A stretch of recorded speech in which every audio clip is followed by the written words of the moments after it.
യേശുവെ സ്തുതി, യേശുവെ നന്ദി. പ്രിയ മാതാപിതാക്കളെ, സഹോദരീ സഹോദരന്മാരെ, ഇന്ന് നമ്മൾ കേൾക്കുന്ന വചനഭാഗം ഉൽപ്പത്തി പുസ്തകം അധ്യായം 11. ബാബേൽ ഗോപുരം. ഭൂമിയിൽ ഒരു ഭാഷയും ഒരു സംസാര രീതിയും മാത്രമേ ഉണ്ടായിരുന്നുള്ളൂ. കിഴക്കുനിന്ന് വന്നവർ ഷീനാറിൽ ഒരു സമതല പ്രദേശം കണ്ടെത്തി അവിടെ പാർപ്പുറപ്പിച്ചു. നമുക്ക് ഇഷ്ടികയുണ്ടാക്കി ചുട്ടെടുക്കാം എന്നവർ പറഞ്ഞു.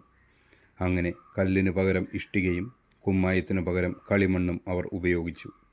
അവർ പരസ്പരം പറഞ്ഞു, നമുക്ക് ഒരു പട്ടണവും ആകാശവും മുട്ടുന്ന ഒരു ഗോപുരവും തീർത്ത് പ്രശസ്തി നിലനിർത്താം, അല്ലെങ്കിൽ നാം ഭൂമുഖത്താകെ ചിന്നിച്ചിതറിപ്പോകും.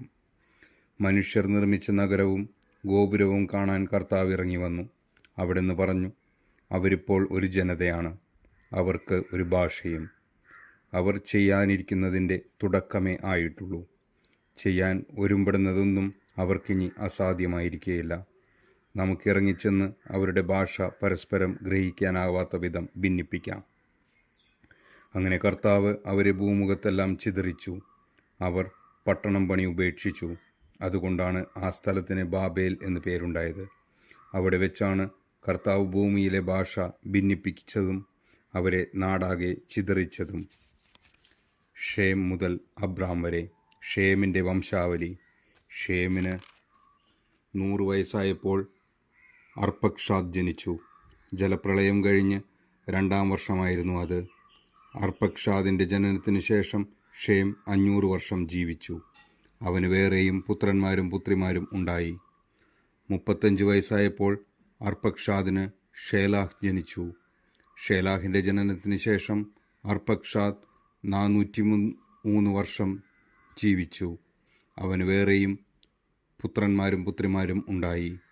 30 വയസ്സായപ്പോൾ ഷേലാഹിന് ഏബർ ജനിച്ചു. ഏബർ ജനിച്ചതിന് ശേഷം 430 വർഷം ഷേലാഹ് ജീവിച്ചു. അവന് വേറെയും പുത്രന്മാരും പുത്രിമാരും ഉണ്ടായി.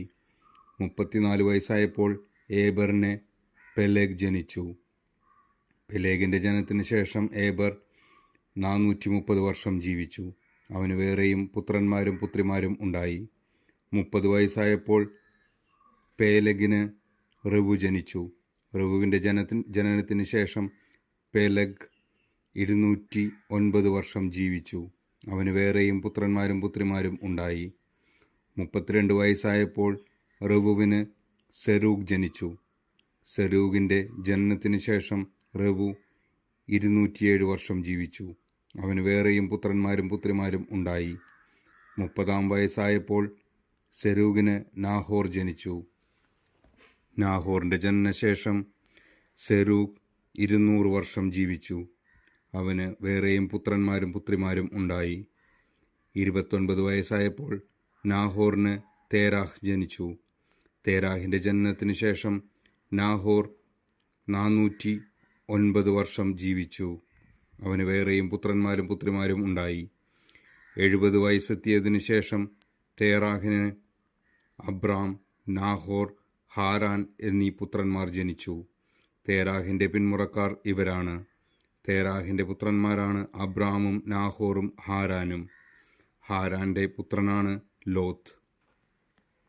തൻ്റെ പിതാവായ തേരാഹ് മരിക്കുന്നതിന് മുൻപ് ഹാരാൻ ജന്മനാടായ കൽദായരുടെ ഊറിൽ വെച്ച് ചരമമടഞ്ഞു. അബ്രാമും നാഹോറും വിവാഹം കഴിച്ചു. അബ്രാമിൻ്റെ ഭാര്യയുടെ പേര് സാറായി.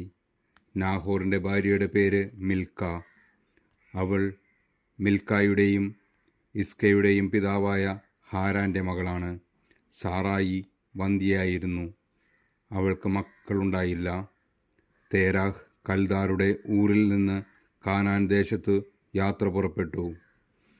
മകൻ അബ്രാമിനെയും പേരക്കിടാവും ഹാരാൻ്റെ മകനുമായ ലോത്തിനെയും അബ്രാമിൻ്റെ ഭാര്യയെയും തൻ്റെ മരുമകളുമായ സാറായിയെയും അവൻ കൂടെ കൊണ്ടുപോയി. അവർ ഹാരാനിലെത്തി അവിടെ വാസമുറപ്പിച്ചു. തേരാഹ് 205 വർഷം ജീവിച്ചിരുന്നു. അവൻ ഹാരാനിൽ വെച്ച് മൃതിയടഞ്ഞു. നമ്മുടെ കർത്താവായ ദൈവത്തിന് സ്തുതി. ഈ തിരുവചനം നമ്മുടെ ജീവിതത്തിൽ സന്തോഷവും സമാധാനവും ഐശ്വര്യവും കൊണ്ടുവരട്ടെ. ആമേൻ.